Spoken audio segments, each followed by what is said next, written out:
Со години наназад, односот помеѓу принцот Хари и остатокот од неговото семејство е напнат, но нови информации укажуваат дека ситуацијата барем делумно би можела да се промени.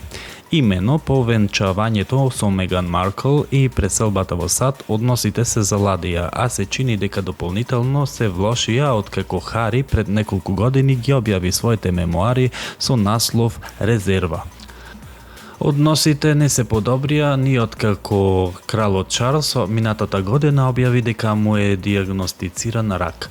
Јавноста очекуваше семејството тогаш да ги закупа секирите, да се помири и да ги надмине недоразбирањата.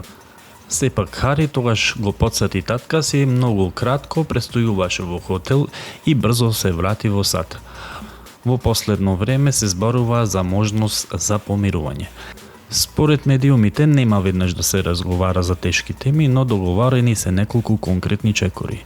Daily Mail наведува дека првиот чекор е спроведување на распоредот на обврски со остатокот од кралското семејство. Тоа наводно треба да ги намали тензите меѓу нив.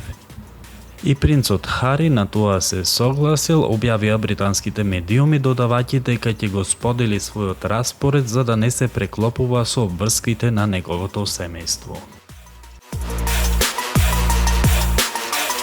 Џони Деп и Анџелина Џоли се запознаја за прв пат на снимањето на филмот Туристот, романтичен трилер од 2010 година. Во последните недели, холивудската сцена повторно врие околу можната романса помеѓу Џони Деп и Анџелина Џоли. Иако ниту еден од нив јавно не ги потврди ниту ги негира шпекулациите, се повеќе се појавуваат информации дека ова актуелно дуо, кое заедно го снимаше филмот Туристот во 2010 година, се зближува со години преку дискретни средби и меѓусебна поддршка во приватните борби.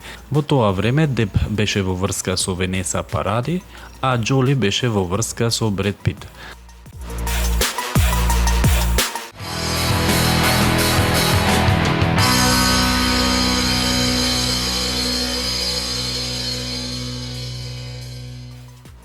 Ана Стојковска е родена на 29 јули 1988 година во Скопје како ќерка на македонските глумци Силвија и Ненад Стојановски. Незината постара сестра е глумицата Јана Стојановска. По мајка е внука на познатиот македонски глумец Ацо Јовановски. Дипломирала на Факултетот за драмски уметности при Универзитетот Свети Кирил и Свети Методи на одсекот глумечка игра, вработена е во Македонскиот народен театар од 2013 година.